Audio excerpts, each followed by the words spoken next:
My wife revealed that she's pregnant, but I know I'm not the father, because I'm sterile. So, I played along. I got married to my wife 2 years ago. We had been dating for 3 years, and she was more inclined towards marriage than I was, just to make her happy. I agreed to it. Around a year ago, we started trying to have a baby, again, at my wife's insistence. We struggled a lot during the period that we were trying to conceive, though. Things got so bad for my mental health that I decided to go get myself tested. My wife had become mean during the time that we were struggling to conceive, and I tried to deal with her behavior, but it was just too much to bear. So, a few days after the test, I was told by the doctors that I was sterile. To be honest, that pretty much broke my heart. Even though having a baby wasn't my idea, I had started envisioning my life as a father already, and I really wanted to be one. So, to learn that I'd never be able to be a dad was the most devastating news to me at the time, but the worst was yet to come. I'd been trying to work up the courage to tell my wife that I was the reason that we weren't able to conceive, but I was afraid of how she'd react. She'd already been so mean to me that I couldn't imagine her reaction when she'd find out that what she wanted was probably never going to happen with me. So, I waited for a few days after I knew the results of my test to tell my wife, but she's the one who ended up giving me a surprise. For days after I knew that I was sterile, she sat me down and told me that she had some really important news to share with me. I was extremely scared because I thought that she'd somehow found out about my sterility. But no, she wanted to tell me that she was finally pregnant. I was shocked to my very core at what she was saying, but thankfully, she was blissfully unaware of my true feelings and began to celebrate. Almost immediately, I tried to join in on her happiness so that she wouldn't doubt me or whatever. But the very next day, I got tested again, just to confirm that I was really and truly sterile. And once again, I received the same results. I was at a loss, because, if I wasn't the father, then my wife was most certainly cheating on me. The medical procedures that she needed to conceive, artificially, were expensive, and since I was the only earning member between the two of us, she couldn't have gotten anything done without asking me for that sort of money first. So, she was obviously cheating. The thought itself was so weird and horrible that I didn't do anything about it for the next few days, while my wife planned a full-fledged party to announce her pregnancy. She seemed really happy and I was equally shattered, but I couldn't let it show on my face because I needed to get to the bottom of this whole situation. I didn't even tell my own family about what was happening, and kept it all under wraps, because this was way too uncomfortable and personal to be shared with anyone. I couldn't even tell my wife what I thought, because firstly, way too much time had passed, and secondly, I wanted to know who exactly the father of her child was, because if I did confront her, then maybe she'd just leave, and I'd never know. Luckily, I found out on the day of the party itself. A lot of people attended, including our families, our friends and a few of my co-workers. She also invited one of our neighbors who lived right across the street from us. Our neighbor 27M is a young man and is definitely a lot better looking than me. No doubt, not just me, but he's probably better looking than most people, since he's a model. But he's still trying to make a name for himself in the modeling world. He moved in with his aunt, who owns the house he lives in so that is closer to the city since his own family lives really far away. My wife has always had a soft corner for this guy and would cook for him and his aunt when he'd moved in. Initially, he's even come over to our house for dinner a few times and we've chatted about his work. He's well-spoken and well-read as well, and he's also a literature major, like my wife. So, they have a lot in common and hit it off instantly. The first time they met, I never had anything against the guy, since he seemed sweet enough, and I trusted my wife too. But, when he entered the house on the day of our party, and my wife's eyes lit up, I could sense that something had changed. She made a beeline for him as soon as he walked in, and they hugged each other for longer than she'd hugged any of the other guests. Nobody else seemed to notice this, but I did, and I could tell that they had something brewing, but I just needed a way to confirm it. So, I decided to excuse myself to go to the L, but headed to the bedroom instead, and opened up my wife's laptop. I've been able to check her phone while she was asleep a few days after she told me she was pregnant, but I hadn't found anything suspicious. Getting to her laptop had proved to be a little more difficult, since whenever I was home, she was constantly watching something or typing something on it. Whenever I'd ask her what she was doing, she'd turn the screen away from me and tell me that she was working on her novel that had been going on for months. And I respected her privacy, because I'd actually thought that she was working on a novel. Now, the situation had changed, and I was pretty sure that there was no novel, and it was just an excuse to hide the contents of her laptop from me. Thankfully, there was no password or anything. I had easy access to it. After some digging, I was able to find another email account. In addition to a real one, I switched to that one and went through the emails that had been sent and received. They were full of confessions of love from my wife and also the other guy, a neighbor. I recognized the email address, since he was using his real name, and in the more recent emails, she was telling him that she was pregnant. He didn't take it kindly and was upset about it. So, the mail stopped for a while, presumably because he wanted to end things. But my wife wasn't going to let him go. Eventually, I got the worst email of them all. where she was telling him that she'd spoken to a friend of hers, who is a lawyer, and she'd help her file for divorce right after the baby is born. The reason she'd even tried to convince me to have a baby with her was so that she'd get both the alimony and the child's support after the divorce, so that she could take off with our neighbor a few months after, and live happily ever after.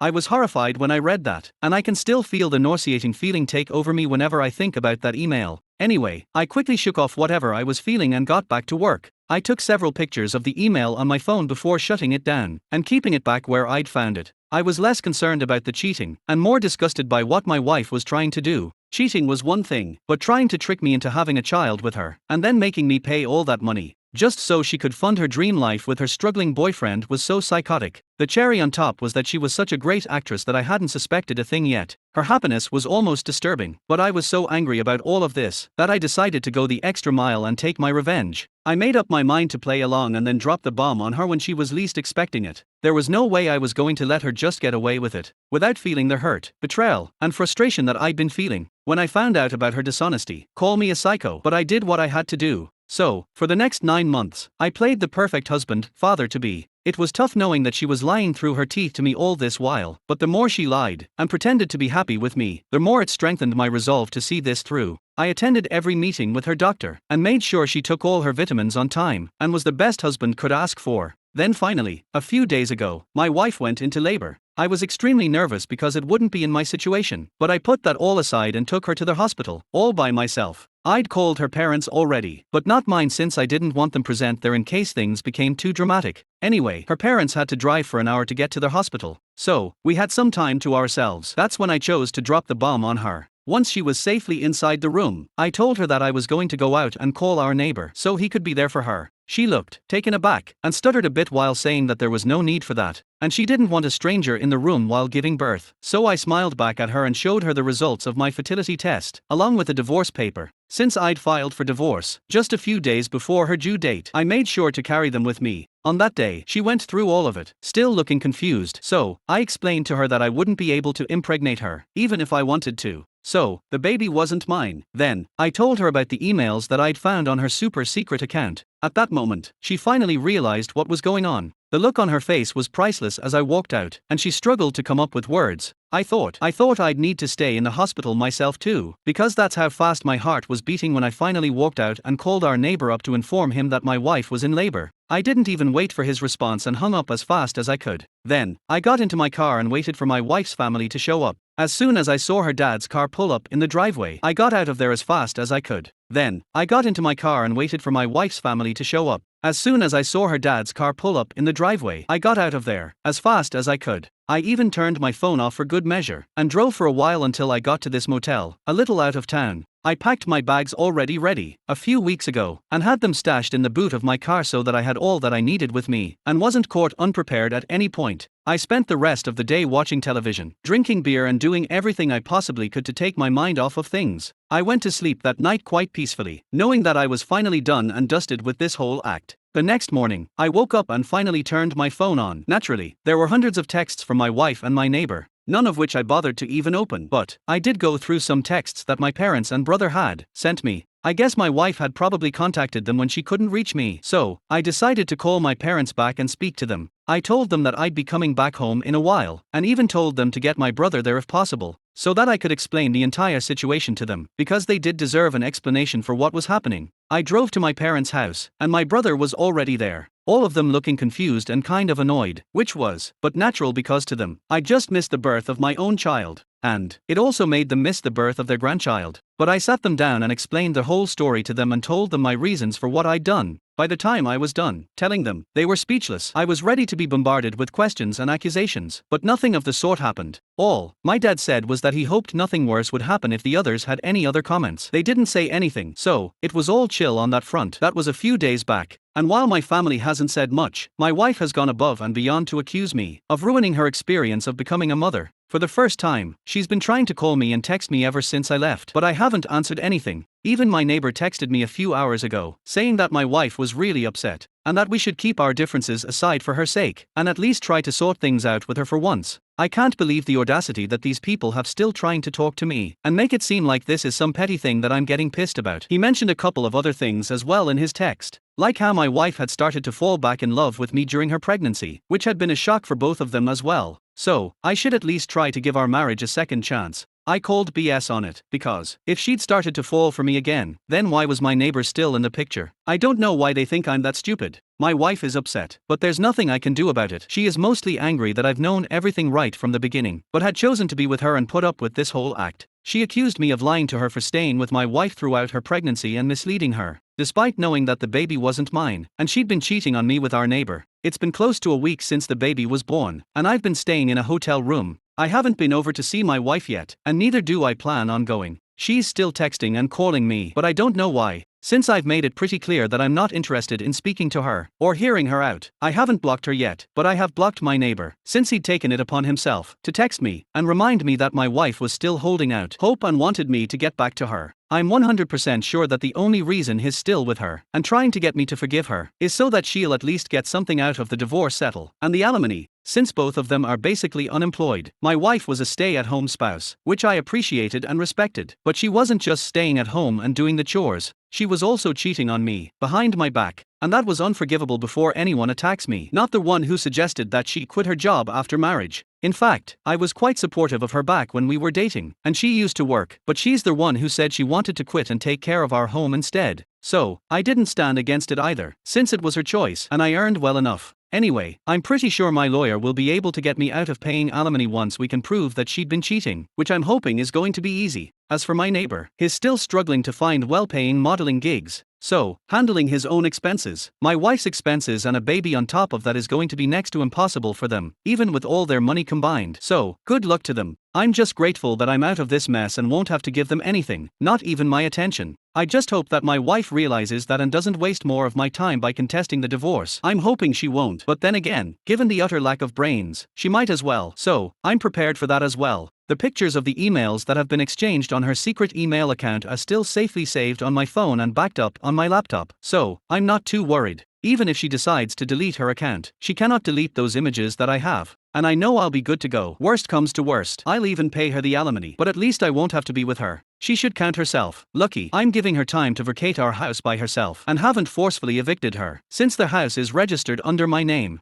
I'm hoping for the best now, and maybe this will blow over soon enough. Update 2. I was right. My wife's an idiot and has decided to negotiate since she wasn't happy with the settlement that I'd offered, which was basically just the amount that she'd spent during the course of the marriage, and even that felt pretty generous to me. I don't even understand what miracle she thinks is going to happen, but whatever. Good for her. She texted me yesterday, saying that she'd vacated the house. Today, I went back, happily thinking that she'd probably moved in with her parents or something, but was super disappointed to learn that she just moved across the street into our neighbor's house, and I'd still have to see her and her boyfriend's faces every single day. Now, I even considered going back to living in a hotel, but didn't, since this was my house, and I had every right to live wherever I wanted to. I wasn't going to pack up and go just because they were going to make me comfortable. I did wonder why my wife hadn't gone to live with her parents instead, since living with our neighbor was going to negatively impact the divorce case, and she was just making the situation worse for herself. But I didn't have to think too hard, because while scrolling through all the unread messages that I'd received from multiple people so far, I also noticed one from my wife's father.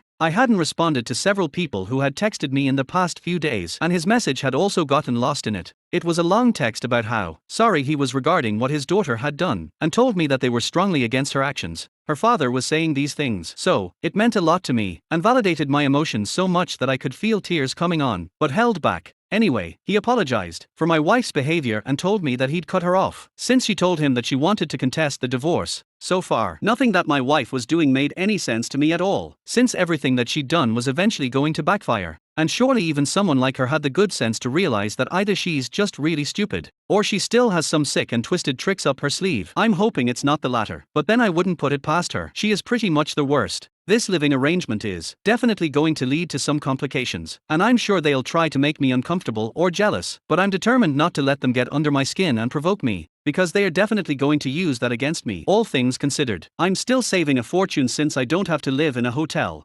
So, it's been a month since the negotiations for my divorce settlement began, and so far, it's going pretty badly for my wife. I've been able to prove that she'd been cheating on me, It's been a month since the negotiations, my divorce settlement began, and so far, it's going pretty badly for my wife. I've been able to prove that she'd been cheating on me, and she'd even made my job easier by moving in with the guy I'd accused her of cheating on me with. So, there was no question about the validity of my claims. She tried to make up some false accusations about how I was an alcoholic, which is also why I was sterile. And that's why she'd gone ahead and had an affair since when we were trying to conceive. I'd become really cruel and bitter towards her, but that was all disproved quite easily, since everyone knew. I'd quit drinking last year, when we decided to start trying for a baby, and haven't touched alcohol since. Again, I don't know why she thought it would work, and it was pretty damn stupid on her part. I guess she was just grasping at straws, since her initial plan had failed miserably. And now she was too busy being a mother to be a scheming mastermind. She was too busy, and her baby daddy was too stupid. So, there they were by now. Both of us are well aware of the fact that the chances of her walking away with any alimony at all are very slim. And I guess she must have told her boyfriend this, since a few days ago, she was quite unceremoniously kicked out of his house with her baby. Yeah, that's right. I heard a lot of screaming and shouting from their house. And then within minutes, I saw my wife and her son being pushed out of the house, while the father screamed absolutely disgusting things about her and called her every name in the book. I was watching all of this happen from my living room, and the second I saw him shove my wife out while she was carrying the baby, I rushed out to help. Entity, be damned. I couldn't let a poor innocent baby suffer for something that isn't even his fault. By the time I reached his doorstep, he'd already slammed the door shut, while my wife and her son were both sobbing. I carried the baby and grabbed my wife's hand, so that I could lead them back to my house, across the street, and then called my father-in-law up, so that he could take her home within an hour. He showed up and took her away, once again, thanking me for all that I'd done. During that 1 hour, my wife had been crying, like a baby herself, so I'd basically been calming both mother and child down myself. I wanted to call the cops as well, but she managed to persuade me to let it go, since she didn't want more trouble. She was apologizing again and again for whatever had happened and told me that she'd been so desperate to be with the one she loved that she lost all her self-respect and morals, and she was truly sorry about all of it. She told me she'll accept whatever happens and isn't going to negotiate anymore. So, the divorce is finalized faster. I guess that's one good thing. I hope she decides to press charges eventually on this thought and heals herself as well. But at least I did whatever I could, and was a decent person, and I don't regret anything.